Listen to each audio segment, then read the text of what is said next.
Have you ever noticed that even though you outgrow a belief, that habit still lingers? Right? Maybe you don't believe it anymore. You don't believe those things anymore, but you keep freaking acting in the same way. That's not you failing. It's not you getting caught up. It's your subconscious running on autopilot. And so today, what we're doing is we're breaking that cycle. Today, what we're doing is we're learning to move through it. Today, we're trying to identify it. Today, we're trying to outgrow it. We're trying to break the habit, right? That's what we need to do. We need to break the freaking habit. And so, what happens a lot of times when we're doing this deep, deep, deep work is we become so aware. And we're so aware of our beliefs and the things that feed into why we do or do not do things. But all of a sudden, we're still showing up and we're doing the same things, maybe slightly different, but those annoying little habits are still freaking present in our life. And that sucks. And it can become frustrating. And it can also make us think that we're not making any progress. And that's a really hard spot to be in when we actually don't feel like we're growing. And so what's really important to recognize here is that our subconscious mind creates habits based out of our conditioned fears. So even when we outgrow these fears and we don't believe them anymore, those habits can remain until we intentionally shift them, until we stop staying stuck in them, even though when we know better. So there's a couple of different things that we get caught up in here. And a lot of times these habits will also stick around when we have a payoff from them, right? So what we're going to talk about today is very much understanding that this is present for you because it's something in your subconscious mind and it was created from a belief and a fear and a conditioned response. And then why are you keeping it around? That's your payoff, right? That's what we're going into today. There's something that serves you from that. So I had this real deep realization. I've been thinking about this a lot. So I was thinking about it in the form of, I'm going to give a couple of different examples because I think it's so powerful. And I've been talking a lot about like this in with my mastermind students. And it's such a powerful example of when we shift, but we still feel a little resistant, still feels a little like we just don't want to do it. And then we get caught up in our mind. And so I want you to just hit like, drop a comment if you relate to just repeating habits, even though you know they're not supportive of you anymore, because we've all been there, right? First of all.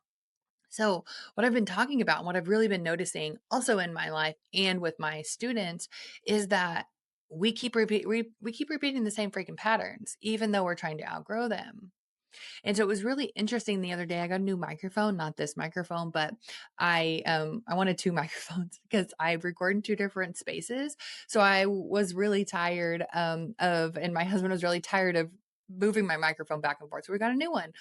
And what I noticed was when I got in front of that microphone for the first time, I didn't feel very good. Like it just was, it's a different size. Like it's just different, it's a different color. Like there's so many different things about that microphone that felt unfamiliar. Now, what can happen is we can immediately go, and what typically happens is we get there, we start recording. I had to like hit record quite a few different times, and I don't typically have to do that. And I was like, I started to be like getting frustrated, like, what's wrong with me? And I'm like, oh, it's a new microphone. I have to build a relationship with this specific microphone. It's a new instrument. I'm learning a new instrument, and I have to build a relationship with it. It really is as simple as that. But what our mind does based off of like all of my programming that I gave myself before was that I wasn't good enough, smart enough, capable enough, and that nobody wants to hear what I have to say. And some of those thoughts can start to come back up and you're like, wait, no, no, no, no, no. We don't believe that anymore. That's not where we operate from. It's just a new fucking microphone that I need to learn. And it can simply be as simple as that. Right. So this can happen all the time. And I went on to give this example of like, if you're so used to recording your phone like this way, right? Like I'm recording it, like doing a selfie, like, hey, hey, hey, hey, hey. And then you record it and you're recording it from this way and it becomes a little uncomfortable, but it's like, but I can easily talk to it this way, but this is super weird. Why is that? Well, because it's unfamiliar. You don't have a relationship with this side of your phone. It sounds really stupid, but it truly is that simple, right? We don't have a relationship with that side of our phone. Same thing happened to me when I went from using my webcam to an actual camera. I felt so clunky and so weird. And not because I didn't know how to talk or didn't know how to say what I needed to say. I didn't have a relationship with that camera. Do you guys get it? Do you get it? That's what we're doing. And so the reason why this is so important is because we just immediately jump to the old beliefs instead of recognizing that we just don't have a relationship with what's in front of us. Right? That's it. And so how does this relate to our habits? Well, that immediately triggers us to this defensive state, this state where we don't feel good enough or capable enough. And we start to contract again when we're getting really expansive. Oh, I'm going to record on my new microphone. Oh, this is a weird microphone. I'm not used to it. Ugh, I'm not used to it. Maybe I'm not going to be good. Maybe they're not going to like what I have to say. Okay. Or this is a new microphone. I need to get familiar with it. So the habit would be spiraling into old thoughts and beliefs and contraction. And we would let that contraction take over. And that contraction now becomes where we operate out of. We then reaffirm our fears and our beliefs based off of that. Right. And so that's what we get to. So we're breaking that habit. We're breaking the cycles and the beliefs of that. Okay. So another story that was really relevant and just has happened today. So I realized that I'm very like, if you know me personally, which most of you don't, but if you did, you would know that my husband is like literally my ride or die. We're together all the time. We love to do things together. We love to hang out together. We work together at home. Like we are together. Like that is what we love to do. If we go out for an errand, we're doing it together. We like it. We enjoy it. It's our preference. And I've never traveled solo. I've been with my husband since I was 15 years old. I've never traveled solo, nor have I really ever had the major desire to do it. But also, I personally built a belief and a paradigm around not doing things on my own because it was built out of fear.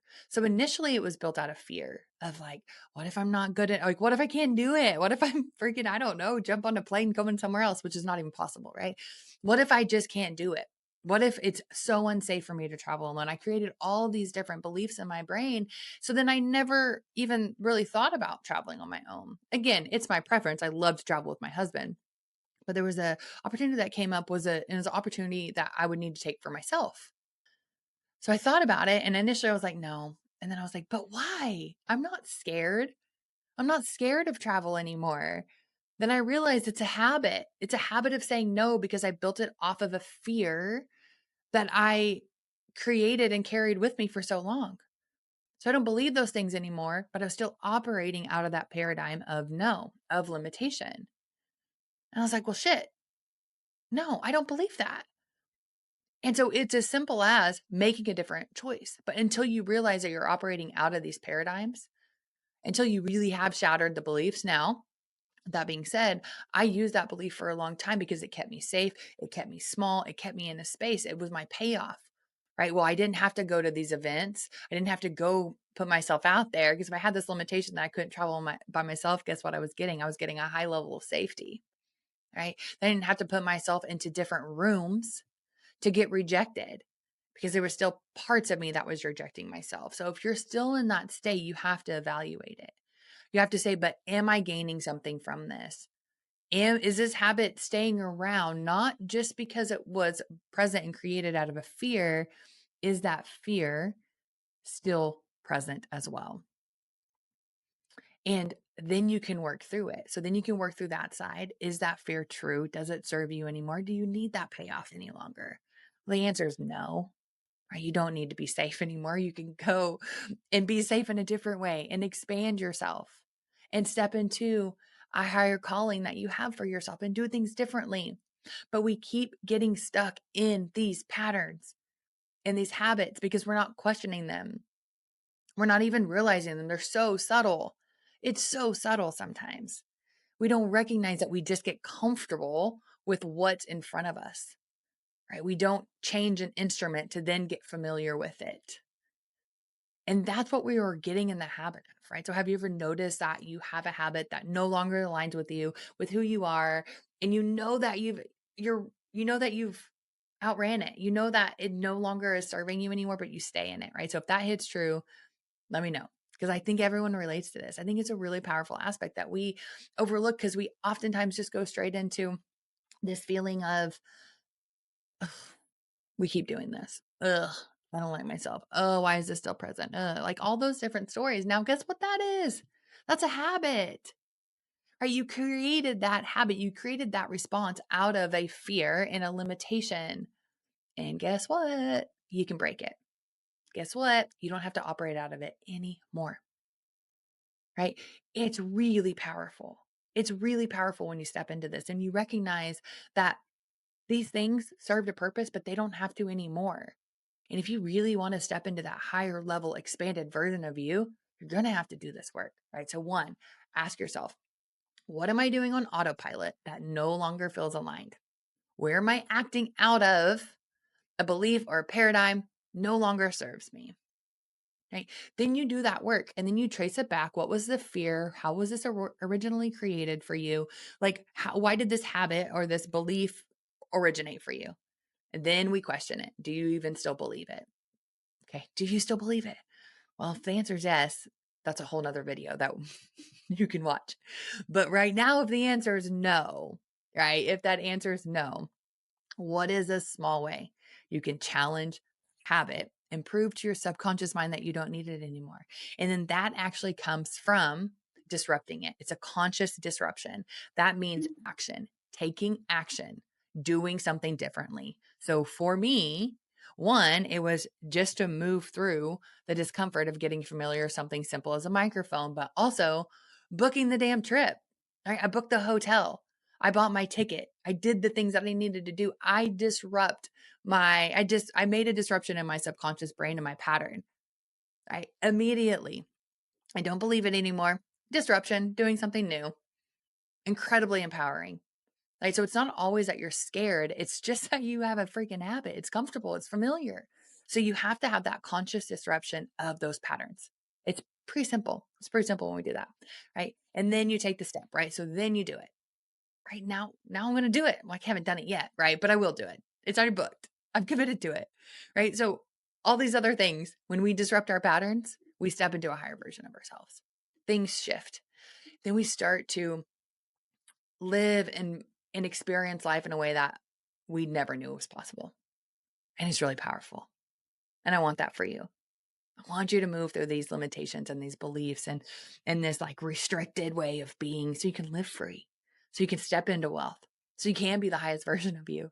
It's a really fucking powerful ride and it's fun and it's really fun. And we don't get caught up in this, this like texture, this energy of just like regret and shame and embarrassment and, oh, I shouldn't be like this anymore and disappointment in yourself. And you're just like, hey, it was there. Now it's not. Now I can live. Now I can be free. Now I can experience life. Oh, it is such a beautiful ride and journey. So much. So if this hit home for you, make sure you subscribe because we all need to break through these cycles, right? They're there. They're so subtle. The cycles are ingrained in us. So we have to move through them. And they might hold you back or they might just cause a little bit of disruption, right? They may just limit you slightly. I'm living my most limitless life. And then I realize this and I'm like, oh shit, there's more. I get to open up to more. How exciting is that? Right? How exciting is that? I get to step into more of me and what I'm meant for and what this version is. It's freaking amazing. There's nothing confines it. It's really beautiful. So want that for yourself too, right? I can't want it more than you.